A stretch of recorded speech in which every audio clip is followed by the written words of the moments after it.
people, what up? What's good with y'all, man? We got some leaks, y'all. Now, I'm not gonna lie, I'm 20 something days late, but I didn't see these, so we're gonna check these out today, y'all. We have the June cards, man, got leaked, bruh, and we got some updates on the May cards, but those about to come out, so we ain't really got to talk about them.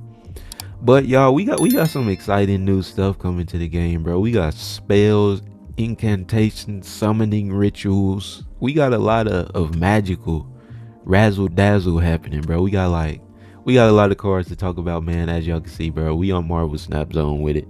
If y'all pull up to the Datamine tab, bro, you can come and see all this stuff for yourself. We also got some variants. I never really talk about the variants or the the upcoming spotlight cash schedule, because stuff not finalized, but we just gonna check out these new cards today, man. Make sure you hit the like button, comment, subscribe. Let's start with Merlin, man. Season pass guy, Mr. Season Pass Merlin. At the start of each turn, add a wizardly incantation to your hand, bruh. 2 cost, 2 power, right? And then we got the incantations right here. So Omniversal Presence, they all cost 1. This one says replace this location with a new one and give Merlin plus 2 power. Shuffle your lowest power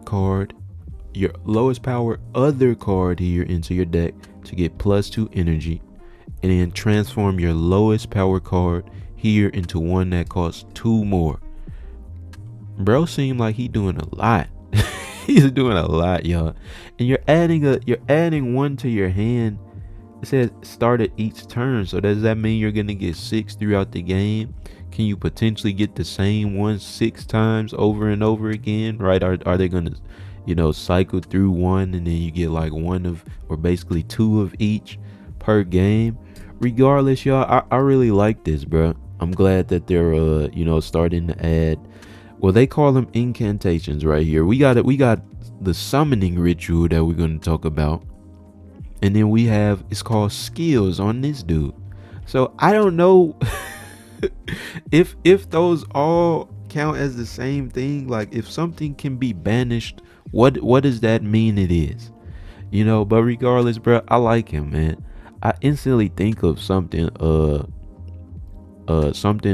somewhat of a bounce deck, right? Because you're running a lot of cheaper, lower power, lower cost cards, right? And sometimes you run that with like Agent Venom, right? But you got cards like the Hood, man, that pretty much fit really well with Merlin. I feel like, obviously every card in the bounce deck is gonna be like 1, 2, or 3 costs. So you got the polymorph, the little squirrel thing, that's gonna help you out a lot. Also those random locations, bro, where you get like the random squirrels, the random like rock and vibranium. He's gonna be very good in a lot of different scenarios, bro. Obviously, man, we could really dive in and like build decks with him right now, but y'all know these aren't necessarily finalized, right? Like we had Isan get leaked, bro, looked insane, and then they changed him, right? But I like this, man. I like this. Y'all know I'm gonna get the season pass every time, bro. But like, we making videos on the game, right? We kind of gotta do that. But y'all think bro is worth it?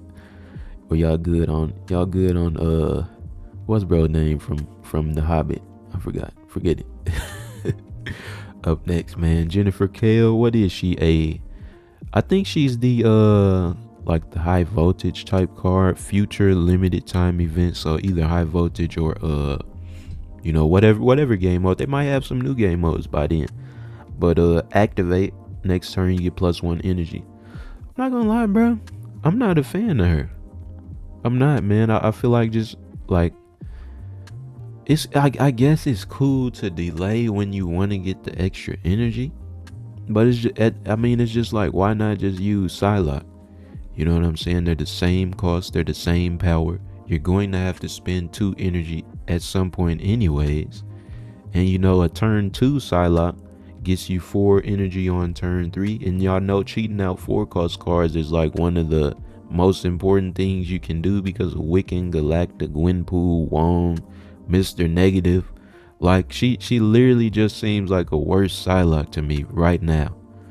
And it's tough, bro, because let's say even, okay, I get her down on turn 2 because I want to cheat out a 5 cost card, on turn, what is it, 3 or 4? Because on turn 4. At that point, bro, I could just use Wave, or I could use Psylocke on turn 3. You know, plus a 1 cost card. Like I don't see any reason to. I mean, apparently she's gonna be free. I don't like when they do this. They don't do this often, but like when they just make a worse version of an existing card, I'm really not a fan of her at all. Keep it a stack. She look clean though, I give her that. But yeah, man, Jennifer Kell, you whack. You whack, bruh. I'm gonna close these tabs up too, y'all, because my RAM is not ramming right now. But we got Clea up next, man. So after this card permanently gains power, add a Flames of the Fountain to your hand, if in hand or in play. Word. So you don't even have to play her, right? Like if you if you use Nakia, for example. I don't know why I use such a obscure not used card, but she works with Nakia. If you use Nakia, she's in your hand, she gets stronger, you're gonna get the Flames with it. And so what does the Flames do? We got it in this tab, y'all. 1 cost, 0 power. Seems to be a skill or a spell or incantation, whatever you want to call it, a banishable card. On reveal, afflict an enemy card here with -2 power. Banish this. I think she's interesting, bro. We have a lot of affliction cards. We also have a lot of, Ironheart, Blue Marvel. I don't know what to call that. Cards where you're adding power onto yourself. We don't really have cards. Actually, we do, y'all. We have, what's her face? Silver Sable, bruh. She's, bruh, as soon as I thought of Silver Sable, she feels like a worse Silver Sable to me, y'all. Oh no. Why did they do that, bro? Now we gotta open the tab up. So Jennifer Kell is a worse Psylocke. Clea seems like a Silver Sable with extra steps. Cause you gotta use her, you gotta put like Agony or Nakia or like Gwenpool. Yeah, man, nah, bro. Nah. She not hitting. Use Silver Sable. Like, I'm just trying to think, you got, like, why would I ever use her over Silver Sable? Why would I ever use her over Psylocke? We just established that you probably wouldn't or shouldn't. Why would I use her over Silver Sable? Because to get her stuff off, right? First of all, the affliction thing banishes, so you can't like do that over and over again. Whereas Silver Sable, man, you can, send her back to your hand with Falcon. She's only 1 energy, whereas 2, you got to use 2 to really, get mileage out of her. On top of having the power up first to be able to get the affliction off. Yeah, man, she not hitting, bro. I'm not gonna lie, she not. Top of that, bro, I bet I'll probably use Selene over her. Even though Selene is really restricted to being used with the Hood and Goblins. Yeah, nah, bro. These two missed. Merlin is clean. Y'all ain't. I hope they get changed. Y'all see, it's only Clea logo, so they not even done with her. But we gonna see about it, man. Up next, we got Young Nightmare. 2 cost 2. On reveal, replace the text of each card in your hand with that of a random card that costs the same amount. That's very interesting, bro. This is a card that we don't have something like, right? Like Morph is not like this. Who else? Blue Girl. Y'all, it's too many cards, man. I'm running out of memory in my brain to allocate. The Copycat. Copycat is not like this, right? Let's say we have an Infinite in our hand. We use Nightmare. That Infinite could turn into Ultron with Infinite stats. The Infinite can turn into Arnim Zola. That's pretty fire, bro. That's pretty sick, right? Like you can run Typhoid Mary in those type of cards without having to restrict them to being used with Sauron, or using zero on them because you have Nightmare and you can turn them into something better. Sure, every card that you can turn into is not gonna be good, right? For example, if you got like a 5 cost, like if you got your Red Skull and bro turn into Hobgoblin, it's a sad day, right? But this is clean, bro. I like this. I don't know how it's gonna interact with Quinjet. Like let's say you Quinjet 1, Nightmare 2. If the text changes, does that count as something that you created and then give them a discount, or does it not? Regardless, man, I think this is a real fun card.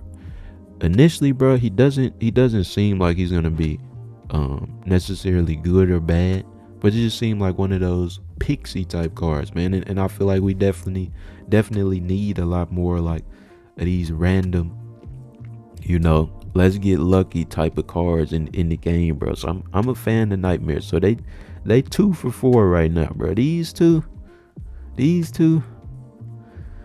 But Nightmare and Merlin, they cooked, right? Ancient One. This is the bald head lady from Doctor Strange. Ancient One. Unrevealed. Add a Tau Mandala to your hand. What's the Tau Mandala? Let's go ahead and open this in a new tab, y'all. We have Unreveal. Your characters here copy the text of one of your ongoing cards here. Word. So if you got like a if you got like a bro, let's say I just have a lane with and I don't even know how this would happen. Let's say you just got a lane with Iron Man and Infinite. There's probably no circumstance where that happens, because you still need a turn 7 at that point. But you put the Tau Mandela on turn 7, bro. Turn your Infinite into an Iron Man. You basically got what, like 80 power off that. That's pretty sick. That's pretty fire, man. And it's not the same as Mystique. It's not like Moonstone, because it's turning one of your other guys into an ongoing rather than just I guess it's kind of copying, but it's not the same, right? Like it's not like a downgrade like these two. She weird. She a weirdo, man. Any bald lady with a hood you gotta be wary of anyways. But I don't know, man. I think this is interesting, right? I see that 5 stat line, man. You turn one of your Doom bots on your Cerebro 5 into a Cerebro as well. Hold on, y'all. Man, I like her, bro. I like her, man. What y'all think of ancient bald head? Up next, man, we only got but 3 cards left. Morgan Le Fay. 4/5 unrevealed. Return all your discarded and destroyed cards to your hand with +3 power, bro. Man, y'all, it's so many mechanics, bro. How is she going to work with Wolverine? How is she gonna work with Proxima Midnight, right? How is she gonna work with Scorn, bro? That seemed like a coding nightmare, dude. But like, and let's say, and the ability seems cool. It's just hard to conceptualize it. Let's say I'm running something with Black Knight, right? I use Black Knight, I get the Ebony Blade, bro, and then I resurrect the card with Ghost Rider. If I play Morgan Le Fay after I play Ghost Rider, are they gonna take my Infinite off the board and put it back in my hand? Right? Or are they just gonna give me a new 23 power Infinite? I don't know why I keep using Infinite as the example, but man, she seems very interesting, bro. And I like that it's a hybrid of an ability as well. It's not just discarded, right? So you could probably do some really weird stuff with her, right? Right, like we don't really have I feel like we don't really have a viable discard destroy hybrid deck yet. But it seemed like we getting close, man. We got Wolverine, obviously 23, and Dakin. Now we got her too. We got Gambit. So right, so we almost there, man. She cool though. She cool. There's definitely nothing like this in the game. Definitely nothing like that. Also cool, man. We ain't got no spells or nothing else being added. So if she added something to your hand on top of having an ability like this, bruh, I just might not play her off the strength of being not smart enough. Right, but Morgan Le Fay, man, what y'all think? Up next, bruh. Yeah, the only reason I kind of looked at this dude, Nicholas Scratch, the only reason I was confused about him is because I don't know what counts as a skill. Is a skill a banishable card? If it is, I feel like they're gonna have a lot of text rewording to do. Like, does the Tau Mandala count as a skill? Does does the Flames of Faltine count as a skill? Does Agamotto's spells count as skills? They're gonna have to change the language for sure. But if let's just say they all count as skills, right? I think he's gonna be pretty good then. Because he fits with every single one of those cards, because they all power him up no matter what, right? We have Nebula can get pretty strong at the one called Sunspider on occasion. What else gains power over time? I guess Rocket if you play him over and over in like Silver Sable, but I like this. This is cool. This is clean. He not clean, but his ability, this design. You know what I'm saying? The little pink. Now that ain't white hair, y'all. That's like a little pink dot. I don't know what he's doing. Regardless, y'all. Last card, man. Dormammu.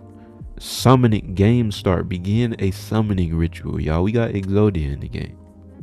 So, what's the first part of the ritual, bro? We ain't got a image for it yet. It's fine. Merge your highest power destroyed card with Dormammu to continue the ritual. Banish this. Second part, Dormammu steals 1 power from each other card here to continue the ritual. And then what we got? Destroy 2 of your other cards here. I don't know why I put 3 fingers up when I said 2. Destroy 2 of your other cards here to summon Dormammu. Word.